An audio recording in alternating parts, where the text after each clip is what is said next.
আজকের বাক্য প্রথম রাজাবলী তার ৩ অধ্যায়। সলোমন রাজা হয়েছেন। দাউদ তার পিতা মারা গেছেন। সেই জায়গায় সলোমন রাজা হয়েছেন জেরুজালেমের উপরে। এবং আমরা এখানে দেখি ১ম এই ৩ পদ থেকে শুরু করি। সলোমন সদাপ্রভুকে প্রেম করিতেন। সলোমন সদাপ্রভুকে প্রেম করিতেন। আপনি করেন কিনা প্রেম? ভালোবাসেন ঈশ্বরকে? ঠিক সলোমনও ভালোবাসতেন ঈশ্বরকে। আপন পিতা দাউদের বিধি অনুসারে চলিতেন। আপন পিতা দাউদের বিধি অনুসারে চলিতেন। তাই সলোমনের কাছে একটা মাপকাঠি ছিল, একটা স্কেল ছিল, একটা রাস্তা ছিল। সে অন্য কোনো রাস্তা ফলো করেনি। যে স্কেল তার সামনে ছিল সেই স্কেল স্বয়ং তার পিতা, তার বাবা। সলোমন তার বাবাকে ফলো করতেন। শুধু সলোমন বাবাকে ফলো করতেন শুধু তাই নয়, কিন্তু আমরা দেখতে পাই আরো অনেক রাজা আছে। সে রাজা দাউদের পর রাজার জীবনকে ফলো করত প্রচুর রাজা। যে রাজারা রাজা দাউদকে ফলো করত তারা কোনো সময় নিচে পড়েনি। তারা সবসময় আশীর্বাদের সঙ্গে এগিয়ে গেছে। কিন্তু দাউদের অবশ্যই তার প্রাথমিক জীবন, তার জীবনের ২ টো পর্যায় আছে। জীবনের ২ টো পর্যায় বলব না, তার জীবনে ৩ টি পর্যায় আছে। একটা তার ছোটকাল এবং তার রাজপ্রাসাদে আসা থেকে রাজা হওয়ার সময় তার রাজ রাজ রা রাজা হিসেবে তার জীবনে ২ টো সময়। একটা হচ্ছে রাজা দাউদ তার পাপ করার আগের মুহূর্ত এবং রাজা দাউদের পাপ করার পরের মুহূর্ত। রাজা দাউদ যখন পাপ করেনি তার আগের মুহূর্ত পর্যন্ত রাজা দাউদ ঈশ্বরকে প্রচুর পরিমাণে খুশি করতে, করতে এগিয়ে গেছে। যদি একটু ভুল করেছে কিন্তু ঈশ্বর তাকে ক্ষমা করেছেন। ক্ষমা করে আবার তাকে তার সম্মানের জায়গায় ফিরিয়ে দিয়েছিলেন রাজা দাউদকে। কিন্তু রাজা দাউদের জীবনে অনেক রকম ক্ষতি, অনেক রকম কষ্ট তাকে তার জীবনে এসেছে তার ভুলের জন্য। ওটা আলোচ্য বিষয় নয় আজকে। শুধু আজকে এখানে দেখব দাউদ তার প্রাথমিক জীবন অর্থাৎ দাউদকে তার সন্তান সলোমন ফলো করত। কারণ এখন দাউদ আর রাজা নেই, দাউদ মারা গেছেন। দাউদের জায়গায় তার ছেলে সলোমন রাজা হয়েছে। সলোমন ঈশ্বরকে ভালোবাসতেন না? ১ম এই লেখা আছে সলোমন ঈশ্বরকে ভালোবাসতেন। ২ নম্বর সলোমন দাউদের বিধি অনুসারে চলতেন। দাউদের পথে চলতেন।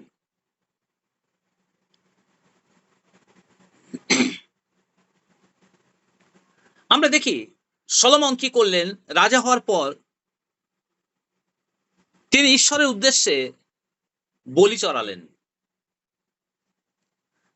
তিনি ঈশ্বরের উদ্দেশ্যে বলি চড়ালেন ৪ পদে লেখা আছে, একদিন রাজা বলিদান করিবার জন্য গিবিয়নে যান, কেননা সে স্থান প্রধান উচ্চস্থলী, মানে উঁচু জায়গা, মানে পাহাড়ের উপর। সলোমন তথাকার যজ্ঞবেদীতে ১,০০০ হোম বলিও দান করিলেন। কত?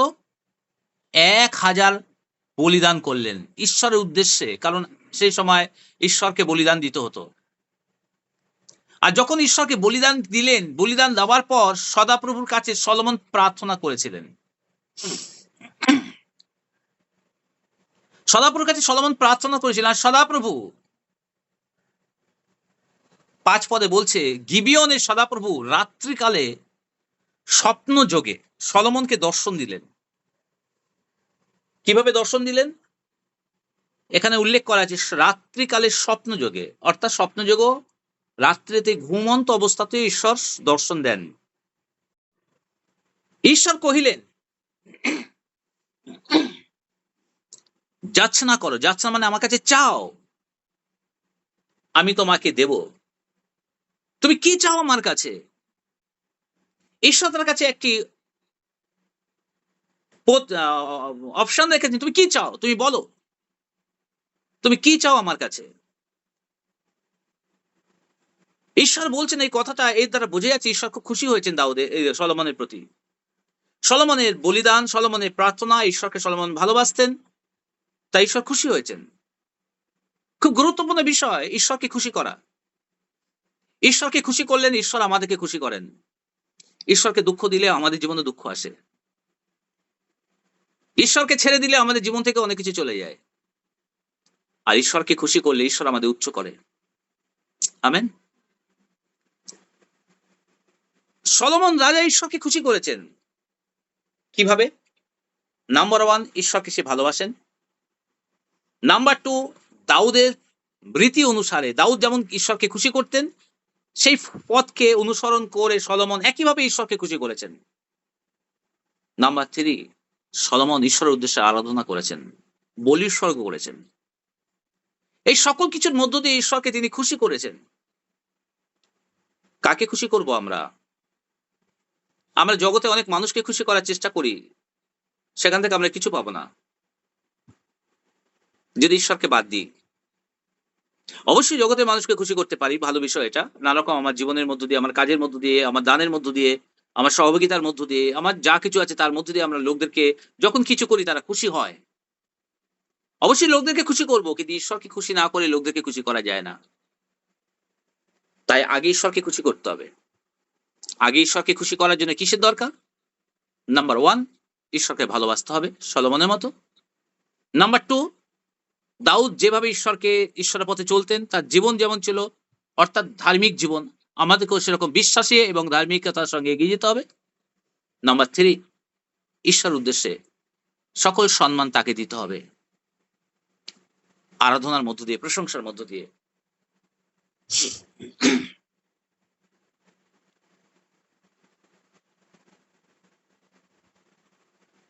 এইভাবে সলোমন ঈশ্বরকে খুশি করার পর, আর যদি আমরা একই রকম ভাবে একই পথ আমরা অনুসরণ করি, আমরা কি দাউদের পথকে অনুসরণ করব?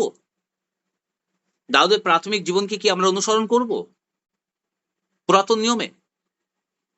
দাউদের জীবনকে অনুসরণ করেছিল সলোমন, দাউদের জীবনকে অনুসরণ করেছিল সেই সময় অনেক রাজারা, তারা বিজয়ের সঙ্গে এগিয়ে গেছে। কিন্তু আজকের দিনে দাউদের থেকেও আরো উৎকৃষ্ট, দাউদের থেকেও একদম সব দিক থেকে নিখুঁত। দাউদ তো পাপ করেছিল, কিন্তু আরেকজন আছেন যিনি সম্পূর্ণ নিখুঁত, তিনি কোনো পাপ করেননি, সম্পূর্ণ নিষ্পাপ। এই যে যার কথা আমি বলছি, সেই ব্যক্তিকে দাউদ পায়নি, সেই ব্যক্তিকে সলোমনও পায়নি, সেই ব্যক্তিকে আব্রাহামও পায়নি, সেই ব্যক্তিকে মোজেসও পায়নি তাকে ফলো করার মতো। যদি পেত, সেই সময় যদি আমি যে ব্যক্তির কথা বলছি সেই ব্যক্তি যদি আজ থেকে দাউদের সময় থাকতো, তাহলে দাউদকে কেউ ফলো করতো না, এই ব্যক্তি কি ফলো করতো? কারণ দাউদও তাকেই ফলো করবে। সে হচ্ছে স্বয়ং প্রভু যীশু খ্রিস্ট। তাই প্রভু যীশু তার বাক্যে বলে, আমি তোমাদের জন্য এক পদাঙ্ক, আমার চিহ্ন তোমাদের জন্য রেখে যাচ্ছি, উৎকৃষ্ট উদাহরণ রেখে যাচ্ছি তোমাদের জন্য। তোমরা আমাকে ফলো করো, আমার প্রতি দৃষ্টিপাত করো। আমাদের সাধু পৌল তিনি বলেন, আমার দৃষ্টি যীশু খ্রিস্টের উপরে, শুধু যিশুর দিকে আমি তাকিয়ে আছি। আজকে প্রভু যীশু খ্রিস্ট আমাদের জন্য সব থেকে উৎকৃষ্ট উদাহরণ। আমরা যিশুকে ফলো করতে পারি আরো বেশি ভাবে। যদিও বহু মানুষেরা আছে, আমরা যিশুকে বাদ দিয়ে আমরা পুরাতন নিয়ম কানুনকে ফলো করতে থাকি। এবং এই যে নিয়ম কানুনকে ফলো করি, অনেক মানুষেরা আছে, অনেক সংস্থা আছে, কেউ বিশ্রামবারকে ফলো করে, কেউ অন্যান্য ডক্ট্রিন আছে সেগুলোকে ফলো করে, যিশুকে ফলো করে না তারা। আর এই সমস্ত যিশুকে বাদ দিয়ে অন্য কিছুকে ফলো করতে গিয়ে তারা বিভ্রান্ত হয়ে যায় এবং নানা রকম মানুষদেরকে বিভ্রান্ত করে ফেলে। কিন্তু যে ব্যক্তি শুধু যিশুকে ফলো করে, প্রথম স্থান যিশুকে রাখে, সে কোনোদিন বিভ্রান্ত হবে না, কারণ সে জানে আমি কাকে ফলো করছি। যে যাকে ফলো করবে সে তার মতো হয়ে উঠবে। আমরা যার পিছনে ছুটবো আমি তার মতো হয়ে যাব। যদি আমি যিশুর মতো হতে চাই, তাহলে আমাকে যিশুর পিছনে ছুটতে হবে। সে কিভাবে চলতেন, কিভাবে প্রার্থনা করতেন, কিভাবে লোকের সঙ্গে সম্পর্ক রাখতেন, তার লাইফ কেমন ছিল, প্রত্যেকটা কিছু আমরা নিখুঁতভাবে আমরা অনুসরণ করতে পারি। কিন্তু আমাদের তার আগে জানতে হবে প্রভু যিশুকে, জেনে আমরা অনুসরণ করব। আর যখনই আজকে দিন আমরা যিশুকে অনুসরণ করব, তখন ঈশ্বর খুশি হবেন। আমেন। যখন ঈশ্বর খুশি হবেন, আমরা ঈশ্বরকে কি করে খুশি করতে পারি? প্রভু যিশুকে ভালোবাসার দ্বারা, যিশুকে অনুসরণ করার দ্বারা, যিশুর পথে চলার দ্বারা আমরা ঈশ্বরকে অনুসরণ করতে পারি। আমেন। তো এই ছিল সলোমন রাজা, তিনি এইভাবে এগিয়ে গেছেন। আর ঈশ্বর তাই তাকে একটি অপশন দিয়েছেন, সলোমন আমি খুশি হয়েছি, তোমার সমস্ত ধর্ম কর্ম, তোমার সমস্ত বিষয়ের প্রতি বলো, আমি তোমাকে কি দেব, তুমি আমার কাছে চাও। আমরা জীবনে সারাক্ষণ প্রভুর কাছে চেয়ে গেছি, প্রভু দাও দাও দাও অনেক কিছু। কিন্তু আপনি কি প্রভুর কাছ থেকে এই আওয়াজটা পেতে চান? প্রভু আপনাকে বলছে, বলো আমি এসেছি তোমার সামনে, তুমি আজকে আমার কাছে চাও, কি চাও। এমন ভাবে কি চান আপনার কাছে প্রভু এসে দাঁড়াক? আপনাকেও স্বপ্ন যোগে প্রভু এসে বলুক, বলো আমি তোমাতে খুশি হয়েছি। তোমার জীবন ধারণে, তোমার চাল-চলন, তোমার চরিত্র, তোমার ব্যবহার, তোমার ধর্মীয় কর্ম আমি খুশি হয়েছি। আমার প্রতি প্রেম তোমার এত যে আমি খুশি হয়েছি। সকল দুঃখ কষ্টের মধ্য দিয়ে, বিপদের মধ্য দিয়ে, হতাশার মধ্য দিয়ে, অভাবের মধ্য দিয়ে, যন্ত্রণার মধ্য দিয়ে, বিপদের সকল সমস্যার মধ্য দিয়ে তুমি আমাকে প্রথম স্থান দিয়েছ। প্রতিটা মুহূর্তে আমি তোমার দিকে দেখেছি আমি তোমাকে, কারণ আমার দৃষ্টি সর্বসময় তোমার প্রতি রয়েছে। আমি খুশি তোমার জীবনেতে। বলো তুমি আমার কাছে কি চাও? বলো তুমি আমার কাছে কি চাও? প্রভু আপনার কাছে এসো, এইভাবে আপনার সঙ্গে কথা বলতে পারেন। আপনি কি চান প্রভু এসে আপনাকে সরাসরি এরকম ভাবে বলুক? প্রভু বলুক, তুমি বলো আমার কাছে কি চাও? আমি তোমাকে সেটাই দেব। প্রভু তখনই আমাদের কাছে এই কথা বলবেন, কারণ প্রভু আমাদের মন জানেন আমরা কি চাইতে পারি। যখন আমাদের মনের মধ্যে ঈশ্বরের থেকেও জগতে বেশি বেশি লালসা থাকে, আমরা জগতের জিনিস চাইবো, প্রভু জানেন এ সঠিক এখনো হয়নি। এখনো মহামূল্য কি, সব থেকে মূল্যবান বিষয় কি সেটা চিনতে পারিনি, জানতে পারিনি। তাই এর কাছে গেলে ভুল প্রার্থনা করে ফেলবে। তাই প্রভু আমাদের কাছে হয়তো সেইভাবে চাই, নাও বলতে পারে। প্রভু আমাদের অন্তর্যামী, প্রভু আমাদের মন জানেন আমরা কতটা ভাবে প্রভুকে চাই, কতটা ভাবে প্রভুর রাজ্যের জন্য এগোতে চাই। আর সেই বিষয়ে যখন প্রার্থনা করি, কি প্রার্থনা? উচিত মতে কি প্রার্থনা করিতে হয় আমরা জানি না। কিন্তু পবিত্র আত্মা অবক্তব্য আত্মস্বর দ্বারা আমাদের মধ্যে এসে প্রার্থনা করান ঈশ্বর যাহা চান। তাই ঈশ্বর যেটা চান সেটা আমাদের অন্তরে প্রভুর আত্মা এসে বলে, আর আমরা তার প্রতি আকর্ষিত হই। আমরা লোভী হয়ে যাই কিসের প্রতি? জগতের জিনিসের প্রতি না, স্বর্গীয় আশীর্বাদের প্রতি আমরা লোভী হই। আর তখন ঈশ্বর খুশি হন যে তোমার আকর্ষণ আমার দিকে আছে, জগতের দিকে নয়। বলো আমি তোমাকে দেখিয়ে দেব। আমরা বুদ্ধিপূর্বক প্রভুর কাছে তখন চাই। আমরা অবুঝের মতো চেয়ে ফেলি প্রভুর কাছে অনেক কিছু। প্রভু বলে, না, না, না, না, এগুলো আমি তোমাকে এখন কোন সময় দেব না। কারণ আগে যেটা দরকার তোমার ভিত্তি তৈরি করা দরকার। তোমার ভিত তৈরি হয়নি, তুমি ১০ তলা বিল্ডিং চাইছো? তোমার ভিত নড়বড়ে রয়েছে, এই ভিতে চলবে না, এই ভিত ভেঙে ফেলো। তুমি অন্য জায়গায় ভিত তৈরি করো। আমার উপরে ভিত গাঁথো। তুমি যার উপরে ভিত গেঁথে রেখেছো সেটা নড়বড়ে আছে, সেই ভিত চলবে না। ওই ভিত বেশিদিন থাকবে না। তার উপরে তুমি তোমার ঘর তৈরি করতে পারবে না। তুমি ওই ভিত থেকে তুমি সরে এসো। আমার উপরে তোমার জীবনের ভিত গাঁথো। এইবার তুমি এগোতে থাকো, দেখো তুমি পাও কিনা। আমি তোমাকে দেব। ঈশ্বর বললেন সলোমনকে, বলো তুমি কি চাও? সলোমন বললেন, তোমার দাস আমার পিতা দাউদ। সলোমন কি বলছে? হে সদাপ্রভু, আমার বাবা দাউদ তোমার একমাত্র দাস। তিনি সত্যে, ধার্মিকতায় এবং তোমার উদ্দেশ্যে হৃদয়ের সরলতায়, তোমার সাক্ষাতে যেমন চলিতেন। তাহলে দাউদ কিভাবে চলতেন? এখানে ক্লিয়ার ভাবে বলে দিয়েছে, সলোমন প্রকাশ করেছেন। দাউদ কিভাবে চলতেন? বলি সত্যে চলতেন। সত্যে চলার অর্থ যার মধ্যে মিথ্যের লেশ মাত্র নেই। ধার্মিকতায় চলতেন। ধার্মিকতা চলার অর্থ যার মধ্যে কোনো অধার্মিকতা নেই। ও তোমার উদ্দেশ্যে, হৃদয়ের সরলতায়, তোমার উদ্দেশ্যে মানে আমার নিজের উদ্দেশ্য পূর্ণ করার জন্য নয়, ঈশ্বর উদ্দেশ্য কি তা সিদ্ধি করার জন্য সরলভাবে তিনি চলতেন। তোমার সাক্ষাতে যেমন চলিতেন, তোমার সাক্ষাতে। অর্থাৎ দাউদ কোনো সময় ঈশ্বরের কাছ থেকে নিজেকে লুকিয়ে রাখার চেষ্টা করেনি। তোমার সাক্ষাতে মানে তোমার সামনে সামনে সে সবসময় চলতে ভালোবাসতেন। আমাদের জীবনে আমরা কি করি? আমরা গোপন করতে চাই, আমরা লুকোতে চাই, আমরা অন্ধকারে চলে যেতে চাই, আমরা নিজেকে আড়াল করতে চাই, কারণ আমরা জানি আমরা কোথায় কি আছি। আমরা নিজেদেরকে আড়াল করি। এমনকি মানুষের কাছে শুধু নয়, আমরা ঈশ্বরের কাছে আড়াল করি। ঈশ্বরের কাছে এসেও মুক্তভাবে আমরা বলি না, প্রভু দেখো আমার জীবনে কত কি আছে। দাউদ কি বলেছিলেন? দাউদ ঈশ্বরের কাছে প্রার্থনা করেছিলেন, তুমি আমার হৃদয়ে অন্তঃকরণ পরীক্ষা করো। দেখো আমার মধ্যে দুষ্টতার কোনো পথ পাওয়া যায় কিনা। কখন দাউদ বলেছিলেন? যখন দাউদ ভালোভাবে চলতেন। যখন দাউদ সম্পূর্ণ পবিত্র ধার্মিকভাবে চলতেন। চলা সত্ত্বেও তার মধ্যে সন্দেহ আছে। এখনো কি আমার মধ্যে কিছু আছে যা ঈশ্বরকে অসন্তুষ্ট করতে পারে? তাহলে আমি একবার ঈশ্বরের কাছে প্রার্থনা করি। দাউদ প্রার্থনা করলেন, হে ঈশ্বর, তুমি আমার অন্তঃকরণ পরীক্ষা করো আর দেখো আমার মধ্যে কোনো দুষ্টতার পথ আছে কিনা, আমাকে দেখিয়ে দাও। তাহলে আমি সেটা থেকেও নিজেকে পরিষ্কার করে ফেলবো। আমি তোমাকে খুশি করতে চাই, আমি আমাকে নয়। ঈশ্বরের সাক্ষাতে চলতেন দাউদ। তোমার সাক্ষাতে যেমন চলিতেন, তুমি তাহার প্রতি তদনুসারে মহা দয়া প্রদর্শন করিয়াছিলেন। ঈশ্বর মহা দয়া প্রদর্শন মানে তাকে দিয়েছেন, মহা দয়া করেছেন। কেন ঈশ্বর মহা দয়া করেছেন? কতটা ঈশ্বর দয়া করেছেন? কতটা ঈশ্বর দয়া করেছেন? তদ অনুসারে তুমি যতটা এগোবে ততটা। কিন্তু প্রভুর বাক্যে বলছে, তুমি 1 পা এগিয়ে আসলে আমি তোমার জন্য 10 পা এগিয়ে আসবো, বলে আমেন। কিন্তু দাউদের ক্ষেত্রে এখানে বলে, সলোমন বলছে, হে ঈশ্বর, আমার বাবা তোমার তোমার সাক্ষাতে যেমন চলেছিলেন তদ অনুসারে তুমি তাকে মহা দয়া করেছো। যেহেতু সে তোমার পথে চলেছিল তাই তুমি দয়া করেছো তাকে। আর তাহার প্রতি এই মহাদয়া করিয়াছ যে তার সিংহাসনে বসিবার জন্য এক পুত্র তাহাকে দিয়াছ, যেমন অদ্য রইয়াছে। ঘুরে তার নিজের কথা বলছে, তুমি তাকে এক পুত্র দিয়েছো। তার অনেক পুত্র আছে, কিন্তু এক পুত্র দিয়েছো, যে পুত্র তোমার দৃষ্টিতে যোগ্য মনে হয়েছে, যাকে তার জায়গায় বসাবার জন্য। রাজা দাউদের সিংহাসনে বসবার যোগ্য কেউ নেই, তিনি মারা গেছেন, এবং তার সিংহাসনে কে বসবে?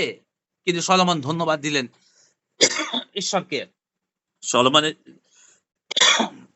রাজা দাউদে আরো ছেলেরা ছিল, কিন্তু কে রাজা হলো? রাজা সলোমন রাজা হলো। ঈশ্বরের এমন পরিকল্পনা। এত কিছু বলার পর সলোমন এবার বলছে 7 পদে, এখন হে সদাপ্রভু আমার ঈশ্বর, তুমি আমার পিতা দাউদের পদে আপনার এই দাসকে রাজা করিলে, কিন্তু আমি ক্ষুদ্র বালক মাত্র, বাইরে যাই তো ভিতরে আসিতে এখনো জানি না, আমি এখনো শিখিনি কি করে রাজ সিংহাসনে বসে বসতে হয়, কি করে ওখানে যাতায়াত করতে হয়, কি করে লোকদের পরিচালনা করতে হয়, কি করে আমি সেখানে যাব বেরোবো, সেটাই আমি এখনো শিখিনি প্রভু। আমি বালক, আমি এখনো যুবক, আমি কিচ্ছু জানি না, কিন্তু তুমি আমাকে রাজা বানিয়েছো। 8 পদ, আর তোমার দাস তোমার মনোনীত প্রজাদিগের মধ্যে রয়েছে। প্রভু, তোমার দাস মানে আমি তোমার প্রজাদের মাঝখানে রয়েছি। এত প্রজাদের দায়িত্ব তুমি আমার উপরে দিয়েছো। তারা এক মহাজাতি, তারা অল্প নয়, অনেক মানুষ, বাহুল্য প্রযুক্ত, তাহাদের গণনা এবং সংখ্যা করা যায় না। তারা এত পরিমাণে লোক আমার রাজ্যে, তাদেরকে গণনা করা অসম্ভব। এত লোকের উপরে তুমি আমাকে দিয়েছো তাদের দায়িত্ব। আমি এই দায়িত্বের যোগ্য প্রভু? আমি বালক মাত্র, এত বড় দায়িত্ব আমি কি করে পালন করব? অতএব 9 পদে বলছে, অতএব তোমার প্রজাদের বিচার করিতে, তোমার প্রজাদের বিচার করিতে ও ভালো মন্দের বিশেষ জানিতে। তাহলে সলোমনকে ঈশ্বর বলছে, সলোমন বলো তুমি কি চাও? এইবার সলোমন তার ইচ্ছা প্রকাশ করছে, আমি কি চাই? সলোমন বলছে, হে ঈশ্বর, আমি চাই এই যে এত লোক, এই যে প্রজা, তাদের বিচার করবার জন্য সঠিক বিচার এবং ভালো মন্দের বিশেষ জ্ঞান তুমি আমাকে দাও, যেন আমি তাদের জানতে পারি। এই দাসকে বুঝবার চিত্ত দাও। আমি রাজা হয়েছি, আমাকে রাজা বানিয়েছো, আমি যেন বুঝতে পারি মানুষের ভালো মন্দ, আমি যেন বিচার করতে পারি সঠিক, এত মানুষের পরিচালনা যেন সঠিকভাবে করতে পারি, আমাকে সেই জ্ঞান প্রদান করো। হে সদাপ্রভু, আমি এটাই চাই, আর কিচ্ছু না, আমি এটাই চাই, আর কিচ্ছু না। সকলে বলতে পারি হালেলুয়া, ঈশ্বরের প্রশংসা হোক। আপনার কাছে যদি প্রভু এসে জিজ্ঞেস করেন, বলো আমি আজকে রাতে তোমার সামনে এসেছি, আমি সদা প্রভু, আমি যিশু তোমার সামনে এসেছি, আজকে তোমাকে দর্শন দিলাম, আমি এসেছি তোমাকে কিছু দেওয়ার জন্য, তুমি যা চাইবে আমি তোমাকে তাহাই দেব। বলো, একটি বর আমি তোমাকে দেব, তুমি কি চাও আমার কাছ থেকে? আপনি কি চাইবেন প্রভুর কাছ থেকে? আপনি এক্ষুনি বলবেন, যদি আপনার বাড়ি না থাকে, প্রভু সবার বাড়ি আছে, আমার বাড়ি নেই, আমাকে একটা বাড়ি দাও। যদি বাড়ি থাকে, আপনার গাড়ি নেই, প্রভু আমাকে একটা গাড়ি দাও। যদি বাড়ি গাড়ি কিছুই নেই, কিন্তু আপনার চাকরি পাননি, প্রভুকে বলুন, প্রভু আমি একটা ভালো চাকরি পেতে চাই, যেখানে অন্তত 1.5-2 লাখ টাকার উপরে মায়না থাকবে। প্রভু আমরা মানে কি ঘরের শান্তিটাও আমরা তখন চাইবো না, আগে চাইবো টাকা, আগে চাইবো বাড়ি, আগে তা পরে ওইগুলো, পরে ওইগুলো। কেন আমরা এগুলো চাই? কারণ আমাদের মানসিক চাহিদা প্রবল। মানসিক চাহিদার মধ্যে আমরা আটকে আছি। মাংস থেকে আমরা বেরোতে পারিনি। প্রভু তার পবিত্র আত্মার দ্বারা যখন আমাদের নতুন জন্ম দেন, তখন মাংসের বেড়াজাল ভেঙে আমরা বেরিয়ে আসি। আত্মার আবেশে আসি, তখন আত্মার ইচ্ছা আমরা বুঝতে পারি। ঈশ্বরের ইচ্ছা আমি বুঝতে পারি। তখন ঈশ্বরের নির্দেশে আমি চলতে শুরু করি। বলি হালেলুয়া! তখন আমাদের জীবনে তফাৎ আসে। লোকেরা বলবে, "কি মূর্খ তুমি! একজন তোমাকে এত কিছু দিতে চাইলে তুমি নিলে না?" আমি বলছি, "না, আমি ওটা পাওয়ার জন্য আসিনি। আমি যে ধন পাওয়ার জন্য এসেছি তুমি তা জানো না। যে ধন আমি পেতে চাই সেটা তোমার কাছে মূর্খতা হতে পারে। আমি যে ধন পেতে চাই ঈশ্বরের কাছ থেকে জগৎ বলবে, তুমি একজন মূর্খ, তুমি একজন মূর্খ। দেখো ও জ্ঞানবান। কত কিছু পেয়ে গেল ঈশ্বরের কাছ থেকে। তুমি কি পেয়েছো? তুমি কিছু পাওনি। তুমি মূর্খ। তুমি মূর্খ, তুমি কিছু পাওনি। তুমি এখনো তোমার অবস্থা খারাপ। তোমার সমস্ত কিচ্ছু নেই। তুমি কিছু পাওনি।" কিন্তু কেউ জানবে না, কেউ বুঝতে পারবে না। তারা আপনাকে এভাবে বলবে, "তুমি কিছুই পাওনি প্রভুর কাছ থেকে। প্রভু তোমাকে কিছু দেয়নি, কিছু দেয়নি।" কিন্তু আপনি তখন তাকে কিছু বলবেন না, আপনি মনে, মনে হাসবেন। আর প্রভু আপনার অন্তরে কথা বলবে, "হে আমার পুত্র, হে আমার কন্যা, যে যাই বলুক না কেন, তোমার মন কি বলছে?" তখন আপনি বললেন, "প্রভু আমি খুব খুশি তোমাকে পেয়ে।" প্রভু যিশু বলছিলেন সেই ধনবান ব্যক্তিকে, "যাও তোমার যত ধন আছে সব বিক্রি করে, বাড়িঘর বিক্রি করে দিয়ে গরিবদের দান করো, তাহাতে স্বর্গে মহা ধন পাইবে।" সে ধনী ব্যক্তি পারল না। কারণ তার জগতের ধনের মায়া তার মধ্যে বেশি রয়েছে। জগতের বিষয়ের মধ্যে সে রয়েছে। জগতের বেড়াজালের মধ্যে সে আটকে আছে। জগতের বেড়াজাল থেকে সে বেরোতে পারেনি।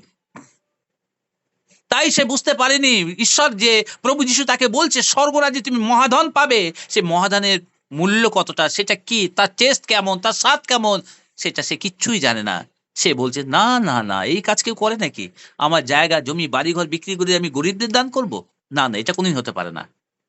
আমি অনেক কষ্ট করে করেছি এগুলো।" তুমি অনেক কষ্ট করে করেছো।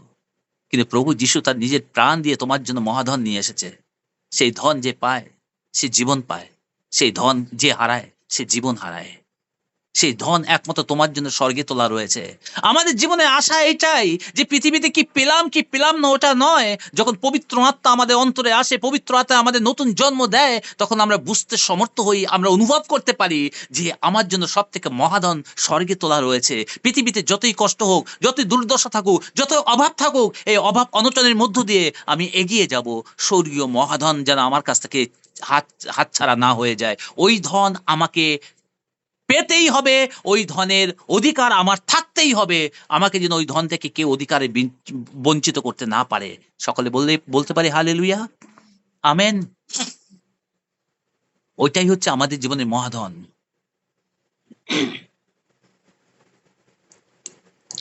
কত মানুষের কত ধন আছে, তারা সব বিলিয়ে দিয়ে মহাধন পাওয়ার জন্য ছুটে যায়।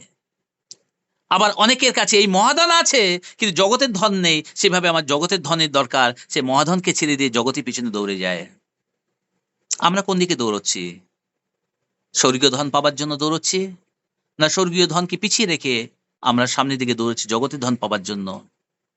প্রভু জানেন যে তোমার কি প্রয়োজন আছে। তুমি কি না খেয়েও আছো? আগামী দিন তুমি দুশ্চিন্তায় আছো? দুশ্চিন্তা করো না, আগামী দিন তোমাকে খাবার যোগান দেবে প্রভু। আগামী দিনও তোমাকে খাবার যোগান দেবেন প্রভু, বলে আমেন।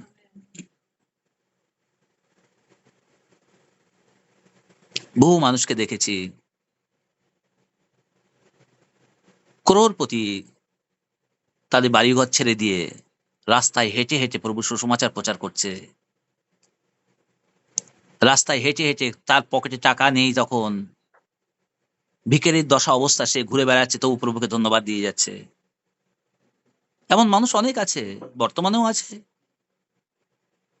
বর্তমানে যদি বলি সাধু সুন্দর সিং এর ভাগ্নি,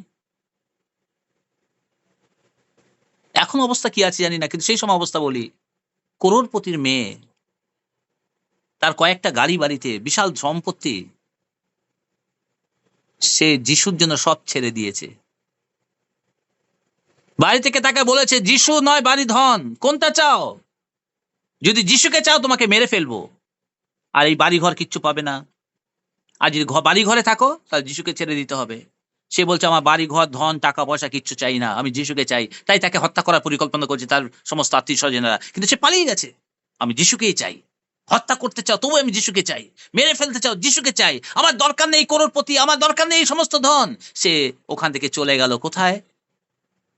অজানা রাজ্যের উদ্দেশ্যে ট্রেনে উঠে পড়লো, কোথায় যাবে জানি না। খাবার নেই, পয়সা নেই, লাইনের উপর থেকে হেঁটে হেঁটে যাচ্ছে, পায়ে রক্ত ঝরছে। সে মনে করতে পারতো না, ইস আমি কি ভুল করেছি, কি বোকামির কাজ করেছি, আমার করোড়পতি ধন সম্পত্তি রয়েছে, আমার বাড়িতে কত সম্পত্তি রয়েছে, আর আমি এখানে এসে পাগলের মতো ভিখারির মতো অবস্থা হয়ে গেছে। না আমি ফিরে যাই বরঞ্চ। না, সে ফিরে যায়নি। ওই কঠিন অবস্থার মধ্যে প্রভুকে ধন্যবাদ দিচ্ছে, ধন্যবাদ দিচ্ছে, ধন্যবাদ দিচ্ছে, ধন্যবাদ দিচ্ছে। কতদিন না খেয়ে রয়েছে, না খেয়ে থাকার পর সে প্রভুকে বলছে, প্রভু তোমার দাস তোমার দাসীরা কোনদিন না খেয়ে মরে না, আমি জানি তুমি যোগান দেবে। অনেকদিন না খেয়ে রয়েছে। হঠাৎ করে যেখানে একটা গোডাউনের মধ্যে তারা ছিল, আশ্রয় নিয়েছিল, গোডাউনের কোনা দেখে একটা পুটলি পেয়েছে, ওটা খুলে দেখে এক মুঠো চাল। ওই এক মুঠো চাল পেয়ে ঈশ্বরকে ধন্যবাদ দিতে শুরু করলো, প্রশংসা দিতে শুরু করলো। প্রভু আমি জানতাম তোমার দাস না খেয়ে মরবে না, তুমি আমাকে যোগান দিলে। কত? এক মুঠো চাল। কবে কি পুরনো রেখে দিয়েছিল হয়তো সেটা পেয়েছে। তার কি ছিল? তার কোটি কোটি সম্পত্তির মালিক তার বাবা, সমস্ত কিছু সেই পরের মালিক থাকবে, কিন্তু সেইগুলো ছেড়ে দিয়ে সে এখন এক মুঠো চাল সেই জায়গায় এসে পড়েছে। আর আজকের দিনে আমাদের কাছে এক মুঠো চাল থাকলে আমরা হাই হাই করি, যিশুকে বলে, যিশু তুমি আমায় কিছু দিলে না, তুমি আমাকে অভাবেই রেখেছো, আমাকে কষ্টের মধ্যে রেখেছো, আমাকে এই এত যন্ত্রণা দিচ্ছ, তাহলে তুমি আমাকে ছেড়ে চলে গেছো মনে হচ্ছে। আর কত কিছু লোকেরা আমাকে বলবে, সেগুলো আমরা শুনে আমরা দুঃখ পেতে থাকি। না, যিশুকে আমি জেনেছি, আমি জানি জগতের ধন নয়, কিন্তু আমার ধন স্বর্গরাজ্যে তোলা রয়েছে, সেখানে আমি একদিন যাব। জগতের যে ধনী ব্যক্তি, যে করোড়পতি, সে একদিন আগুনে পড়ে থাকবে, কিন্তু আমি স্বর্গরাজ্যে রাজার হালে থাকবো ওখানে। হালেলুয়া! এইটাই তো আমাদের আশা, এইটাই তো আমাদের বিশ্বাস। তাই তো আমরা এগিয়ে চলেছি, যতই কষ্ট হোক না কেন হাল ছাড়বো না, প্রভুতেই চলবো, প্রভুতেই চলবো, প্রভুতেই চলবো। আপনি কি চাইবেন প্রভুর কাছ থেকে? জগতের ধন না স্বর্গীয় ধন? আমাদের বুদ্ধির পরিচয় হবে তখন। সলোমন সলোমন ঈশ্বরের কাছে প্রার্থনা করলেন। ঈশ্বর তাকে অপশন দিন, বলো তুমি কি চাও, তুমি যা চাও আমি তোমাকে তাই দেবো। সলোমন বলছে, প্রভু আমাকে বুদ্ধি দিন। ৯ পদে বলছে, প্রভু আমাকে বুদ্ধি দিন, যেন আমি আমার প্রজাদের ভালো মন্দের ভাব বুঝতে পারি, তাদেরকে আমি পরিচালনা করতে পারি। বুদ্ধি দিন। সলোমনের এই চাওয়াতে ঈশ্বর কি মনে করলেন? ১১-১০ পদে বলে, তখন প্রভুর দৃষ্টিতে ইয়া তুষ্টিজনক হইল। কি হইল?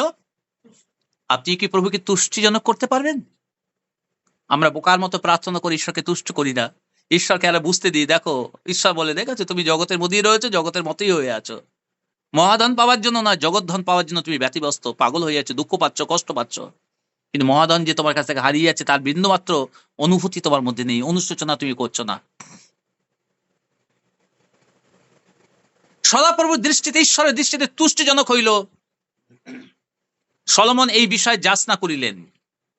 তাই আর ঈশ্বর তাহাকে কহিলেন, তুমি এই বিষয়ে যাচনা করিয়াছ, আমার কাছে চেয়েছ, আপনার জন্য দীর্ঘ আয়ু চাওনি, আপনার জন্য ঐশ্বর্য ধন সম্পদ চাওনি, আপনার শত্রুগণের প্রাণ বা শত্রুগণকে মারবার জন্য শক্তি দরকার, বিজয় পাইতে হবে সেটা চাওনি, কিন্তু মানুষদের বিচার করানোর জন্য, তাদেরকে সেবা করার জন্য তুমি আমার কাছ থেকে বুদ্ধি চেয়েছ। এই কারণ আমি তোমার বাক্য অনুসারেই করিলাম। দেখো আমি তোমাকে এমন জ্ঞানশালী, এমন বুঝবার শক্তি দিলাম যে তোমার আগে কেউ ছিল না, তোমার পরেও এরকম কেউ উৎপন্ন হবে না, তোমাকে আমি এত জ্ঞানবান করলাম। বলি হালেলুয়া!